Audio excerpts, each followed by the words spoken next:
Specifically, what is it that you're complaining about? We are complaining about the mass deportation, okay? We've been deported massively without even reviewing the asylum cases. Well, firstly, we are deploring the excess abuse of the police officers here in Cyprus, because it's not comprehensible to see how a police officer can enter into your apartment or enter into your flat maybe late at night or so early in the morning with the reason of trying to check someone to see if the person is illegal or not. And we saw what happened last time in Limassol with this guy from Bangladesh that died because he was trying to escape from the police officers who came home without any prior notice. So yes, I'm told this video is coming from Cyprus. And then sometimes when you see videos like this, you know, it brings down your spirit as an African. You don't know who to blame. You don't know whether to blame the authorities of the host nation or our own authorities, our own leadership, or we, the citizens ourselves. Because, you know, we are the only people all over the world who are being treated like this. And yet, our continent is the richest continent on the planet Earth. How come people who are coming from the richest continent in the world is being treated like this? Why? Please, I am your missionary brother Dobia Anzansi. I want us to go and watch the full video and then come back and talk about it, because sometimes it's so disheartening to see African people more than ready to work, to sacrifice, to help build other countries, whilst we are not ready. We are not ready to sacrifice for Africa.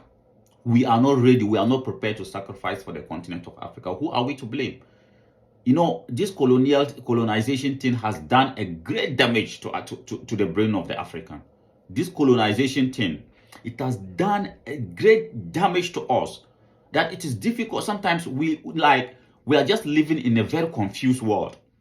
Everybody know their direction, where they want to go, except for we the Africans. Everybody know what they want in the next 20 years, in the next 30, 40 years, in the next 50 years, in the next 100 years. Every continent, the Arabs, the Chinese, the Indians, the Europeans, they all know what they want, except for we, the children of Africa. Please let us watch the video, come back, and then have our say. Peaceful demonstration, okay? We are not here to challenge the government or anything. We just want our voice to be heard. Specifically, what is it that you're complaining about? We are complaining about the mass deportation, okay? We've been deported massively without even reviewing the asylum cases. Well, firstly, we are deploring the excess abuse of the police officers here in Cyprus, because it's not comprehensible to see how a police officer can enter into your apartment or enter into your flat maybe late at night or so early in the morning with the reason of trying to check someone to see if the person is illegal or not. And we saw what happened last time in Limassol with this guy from Bangladesh that died because he was trying to escape from the police officers who came home without any prior notice. We love Cyprus! Solidarity forever! Solidarity forever! 6 years working! 6 years working! No, 6 years contract! No!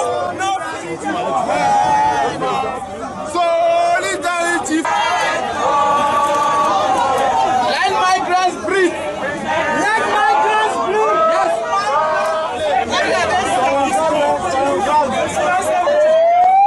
I mean, some Cypriots say that there aren't even enough jobs for Cypriots. Okay, let me tell you something, okay? Some Cypriots can do mega jobs. Not every Cypriot will want to do the jobs that we are doing, okay? We go to the villages, work in the railing animals and stuff, okay? Our migrants jobs are needed in every community. Now they are saying that they want to repatriate migrants and bring again their country national. What does it make sense? You already have people in Cyprus who are willing to give these services. Then you arrest them and you are sending them back to start bringing people again.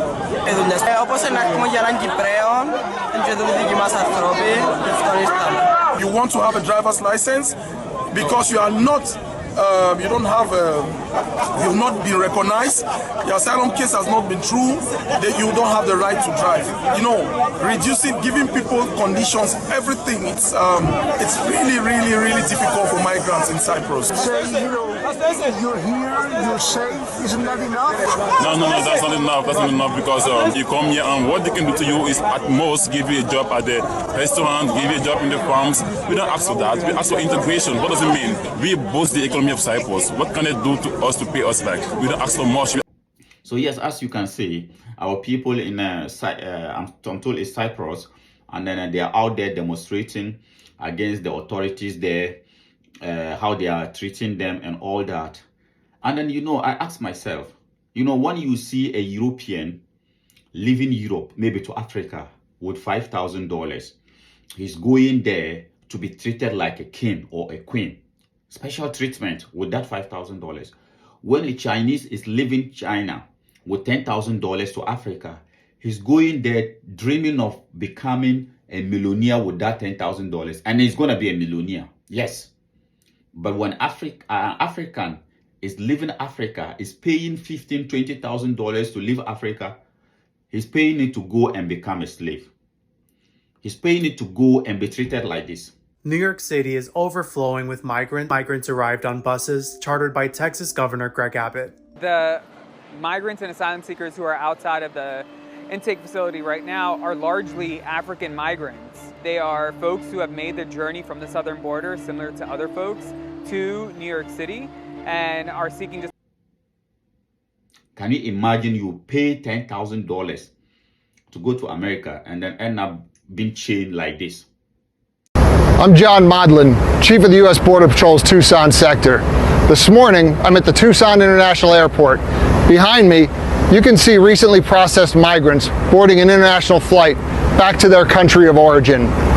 I would remind anyone thinking about crossing the border illegally between the ports of entry that under Title VIII, you may face an enhanced expedited removal process, meaning that upon being encountered, you'll be promptly placed into immigration proceedings and may be removed. What's the difference between us and our forefathers? The only difference is that our forefathers who were being chained to the Americans, they were being forced to that. Today, we are paying money to go and be chained like this.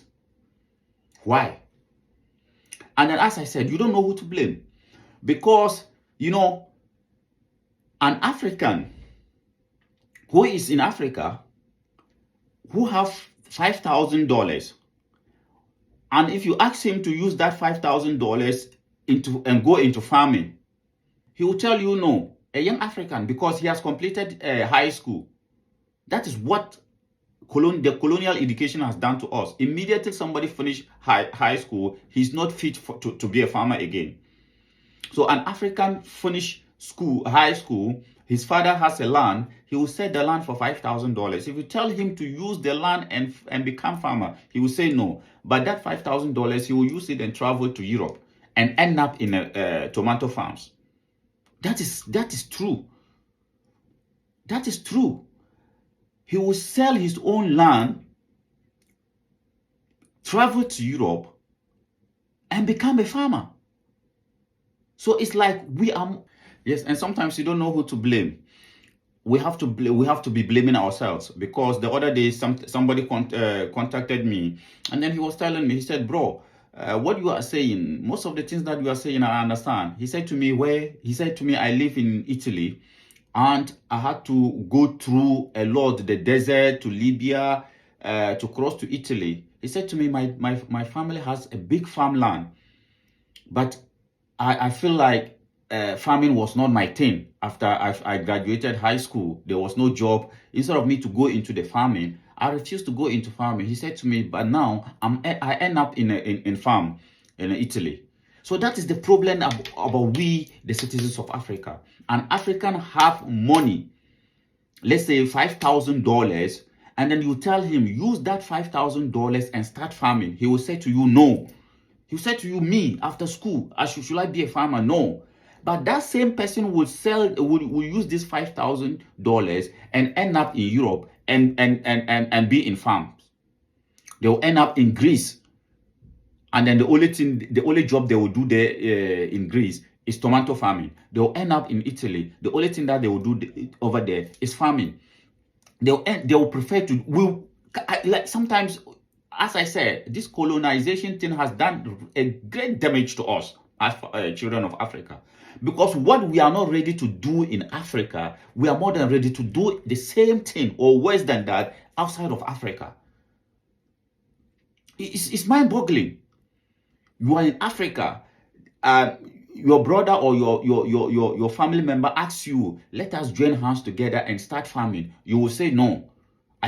And this one, you're gonna be your own boss. You will say no, but you will go to Europe and end up in tomato farm as a slave, in Spain as a slave in farm, but you prefer that one.